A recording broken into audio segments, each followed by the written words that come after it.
It was on a rainy evening in November when I first noticed her.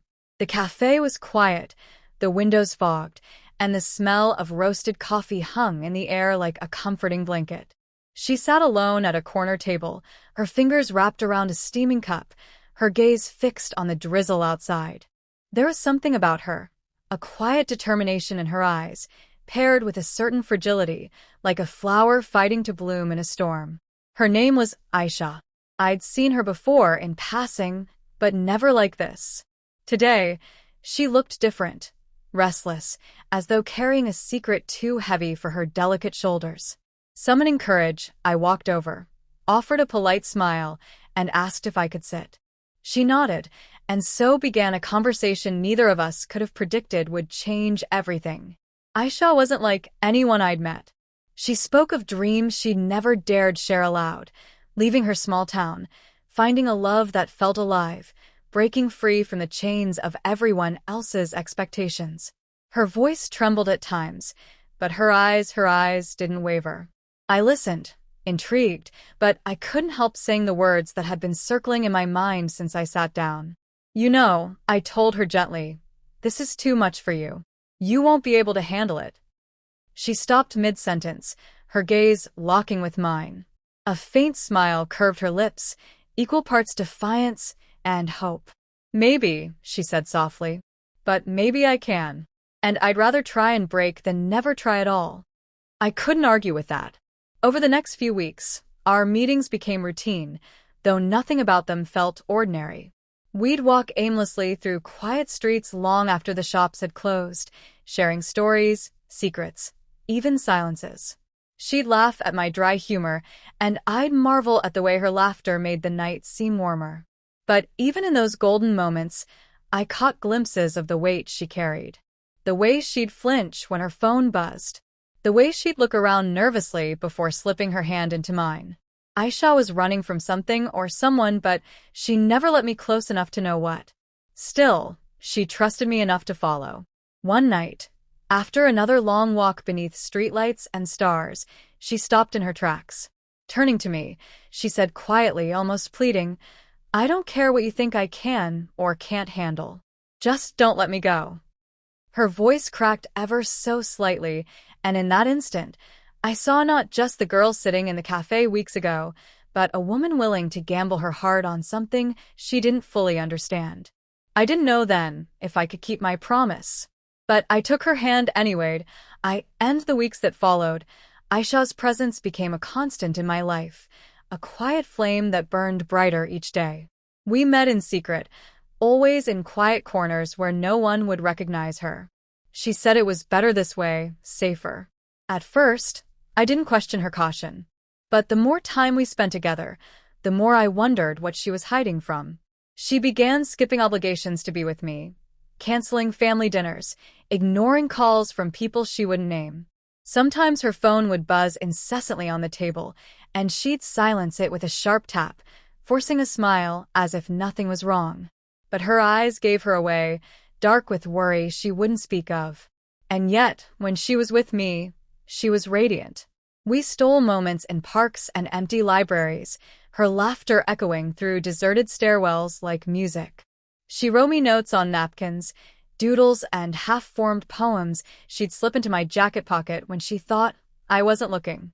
I taught her my favorite songs, and she sang them softly under her breath, just for me. I'd catch myself watching her when she thought I wasn't. The way she bit her lip when she was nervous, how her fingers trembled slightly when she held my hand. She was giving herself to me, completely, recklessly. And I couldn't shake the fear that she didn't understand how much it would cost her. One night, after a particularly long walk through the quiet streets, I stopped her outside her building. The air was heavy, the moon a pale sliver above us. "You're burning everything behind you," I said quietly. "Don't you see that?" She looked at me, confused, then defiant. "I told you already," she whispered. "I don't care what it takes. I just need this. I need you." I wanted to believe her. But even as I kissed her, I felt the unease growing in my chest. Soon, the cracks began to show. She became restless when I didn't reply to her messages right away. She'd call late at night, her voice tight with panic, asking if I was still with her, still on her side. I'd reassure her every time, but her doubts only grew. One evening, I found her waiting outside my apartment, shivering in the cold. Her eyes were red from crying.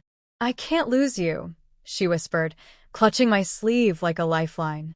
Her desperation scared me, not because she loved me, but because she was beginning to unravel. And yet, I couldn't bring myself to let her go. Not yet. Not when she still looked at me like I was the only thing holding her together.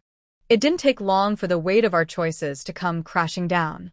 Ayesha's family discovered everything. One evening, she called me from outside my apartment, her voice ragged and panicked. Her father had gone through her phone, read every message, seen every photo. There had been shouting, tears, and finally, the ultimatum. Either she cut ties with me or leave home for good. She chose me, but the cost of that choice became clearer each day. She moved into a cramped room on the other side of the city, working late shifts to afford rent. She barely ate, barely slept, and still insisted she was fine.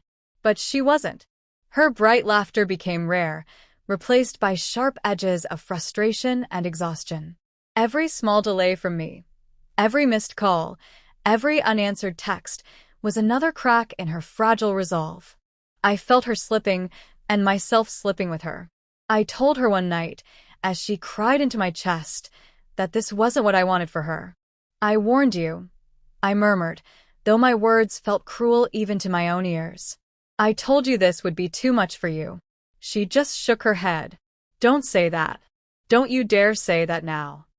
But something had already shifted between us. I started staying out later, finding excuses to avoid her frantic questions and desperate eyes. I'd linger in cafes long after work, convincing myself she needed space, when in truth, it was me who couldn't stand the weight of her dependence anymore. That was when I met Zara. She was nothing like Ayesha, calm, composed, self-assured. Our conversations were easy, our meetings guiltless at first. I told myself it was harmless, that I was just talking to someone who didn't make me feel like I was drowning. But Ayesha noticed. She always noticed. One evening, she showed up at my door, her hair messy, her eyes wild. In her hand was my phone, which I must have left on the counter the night before. "Who is she?" Her voice cracked as she waved the screen at me. I froze. There were no words to make it right. No excuses that would soften the truth she already knew. Her face contorted into something between rage and heartbreak as she screamed, "Why did you let me destroy everything if you were just going to leave me?" Her voice broke then, collapsing into sobs that shook her whole body. I stood there, feeling every shard of her pain, knowing I had no right to touch her anymore. Finally, through her tears, she whispered, "You said I couldn't handle it, and you were right." And then she was gone, slamming the door behind her, leaving me alone with nothing but silence and the faint echo of her broken trust. Months passed, yet her absence lingered like a phantom. I often found myself back at the same cafe where it all began, staring out the fogged windows as the rain streaked down the glass. People came and went, but no one sat across from me anymore. Not her. Not Ayesha. I never heard from her after that night. No calls. No messages. Just silence. I thought about reaching out, more than once, but the weight of my own betrayal kept my hands still. Whatever she'd become, she'd built it without me, and maybe she was better for it. Sometimes, though, I'd see her in passing. Once, I caught sight of her on a busy street. She walked briskly, her hair tied back, her expression cold and unreadable. Gone was the sparkle that once lit up her eyes. Gone was the girl who used to laugh at midnight and scribble love notes on napkins. She didn't see me, or maybe she did, and chose not to stop. Either way, I didn't call out to her. I often wonder what she thinks when she remembers me, if she hates me or just feels nothing at all. And whether, deep down, she ever regretted ignoring my warning that first night. "This is too much for you. You won't be able to handle it." The truth is, I wasn't entirely wrong. But I wasn't entirely right either. I warned her about the storm, but I let her walk into it anyway. And when the winds grew too strong, I was the first to let go of her hand. In quiet moments, I replay everything. Her nervous smile in the cafe, her soft whisper under the stars, her broken sobs as she walked out the door. I remember the way she'd said, "I can handle anything as long as I have you," and how I believed for a while that it might actually be true. It wasn't. And yet, I miss her.